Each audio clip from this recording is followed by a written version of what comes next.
नमस्कार दोस्तों, आज हम बात करेंगे इस वीडियो में एक ऐसे व्यक्ति को लेकर जो इस पृथ्वी लोक में सबसे महान है, जो सबसे महान संत है, या आप ये भी कह सकते हैं कि साक्षात भगवान है। क्योंकि कई लोगों ने उनको भगवान बना दिया है। मानसिकता उनकी इस तरीके से भ्रष्ट कर दी गई है कि सोचने समझने की शक्ति ही खत्म कर दी। थंबनेल में तो आपने देख लिया है, संत रामपाल जी के बारे में बात करी जाएगी इसमें। तो इनकी शुरुआत होती है इंसानियत से। इन्होंने इस्लाम को लेकर, क्रिश्चियनिटी को लेकर, बुद्धिज्म को लेकर, बाकी और जितने भी लोग हैं अलग अलग लोगों को मानते हैं, जिसका कई लोगों ने नाम धर्म का दे दिया है, उन सभी को मिलाकर इन्होंने ये कह दिया कि कबीर ही भगवान है। कबीर को एक भगवान का दर्जा दे दिया। उसके बाद संत रामपाल जी की बात करें तो कई लोग इनको कबीर का अवतार भी बताने लग गए। यानी सीधी सी बात कि भगवान का दर्जा मिल गया। रामपाल जी जहाँ पे भी जाते थे हमेशा व्हाइट कलर की बुलेट प्रूफ गाड़ी में ही जाते थे। रामपाल के सतलोक आश्रम में उनके परिवार और उनके खास समर्थकों के लिए एक अलग से लग्जरी बस थी।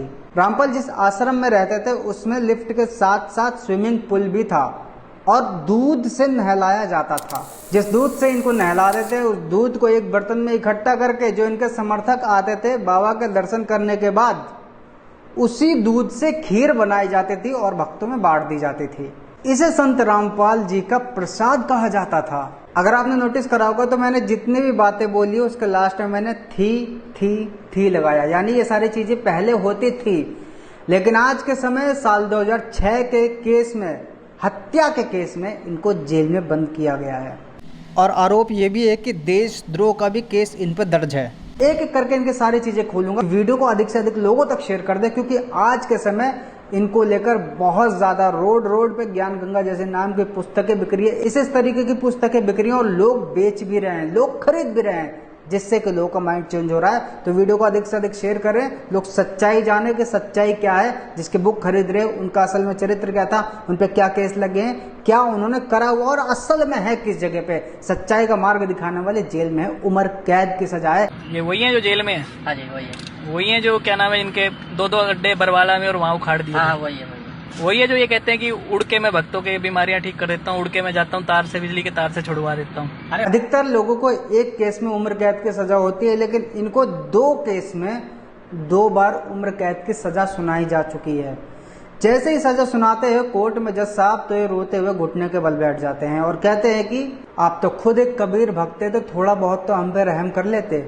ये बात रामपाल जी बोल रहे हैं जज से, क्योंकि सुनवाई से पहले जज साहब ने खुद बताया था कि वो कबीर को दोहे पढ़ते हैं। तो शायद इससे उनको कहीं ना कहीं एक अंदर से ऐसा लग रहा होगा रामपाल जी को उम्र कैद की तो सजा होएगी नहीं, क्योंकि ये खुद कबीर को दोहे पढ़ते हैं। लेकिन जब उम्र कैद की सजा सुनाई तो भैया मनोबल टूट गया।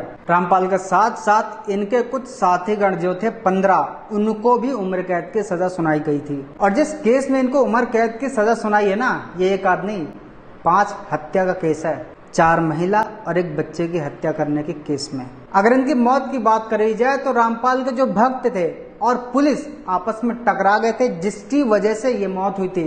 और ये टकराव जो है लगातार 10 दिन तक चला था। जिस केस में इनको सजा सुनाई गई थी उसमें पहला केस महिला भक्त का था, जिनकी लाश उनके सतलोक आश्रम से 18 नवंबर 2014 में बरामद की गई थी। 19 नवंबर 2014 मुकदमा नंबर 430 ललितपुर यूपी निवासी सुरेश की शिकायत पर दर्ज किया गया था।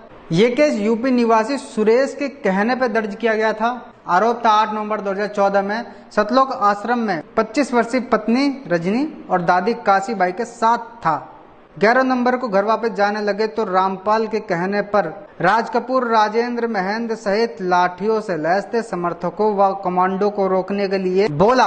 आरोप ऐसा भी लगाया जाता कि उनका कहना था कि बच्चे और महिलाएं हमारे ढाल हैं, यदि मर गए तो पुलिस के सर पर मर देंगे।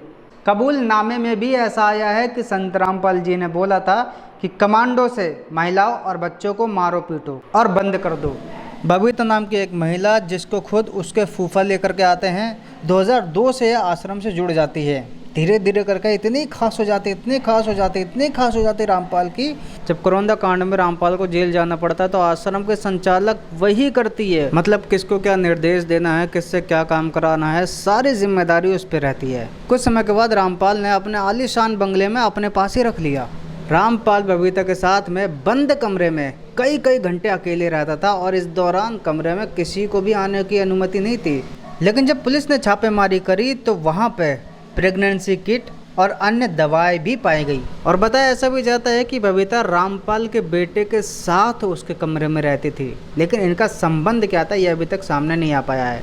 रामपाल के आश्रम में कई महिलाएं बतौर केयर टेकर काम करती थी, जिन्हें सिद्धाएं कहा जाता था। इनमें से कुछ को ही रामपाल के कमरे में जाने की इजाज़त थी। कुछ महिलाओं का तो ऐसा भी कहना है कि जो इनके कमांडर थे ज़बरदस्ती कुछ महिलाओं के साथ दुष्कर्म करते थे। एक महिला का ये भी कहना था कि वो अपने पति के साथ आश्रम में आई थी, पिछले 7 दिन से आश्रम में रह रही थी, 5 दिन से पति से संपर्क नहीं हो रहा था, पिछले कई दिनों से उसके साथ में आश्रम में दुराचार किया जा रहा है। आरोप तो इन पर और भी कई है, जैसे आश्रम में सुरंग में कमरे और कमरे में कैमरे, कण में सेक्स, रईसी व गठी। और आरोप तो ये भी है कि अपने समर्थकों से लाइसेंसी हथियार भी मंगवाते थे। तो ये हैं आपके रामपाल, जिनकी कुछ पुस्तकों को पढ़कर साथ में होना चाहते हैं, इनके साथ में मिलना चाहते हैं, जो ये कहें वही करना चाहते हैं। जबकि कारनामे क्या है इनके, ये मैंने आपको बता दिया है। 2 केसों में उम्र कैद की सज़ा हो चुकी है।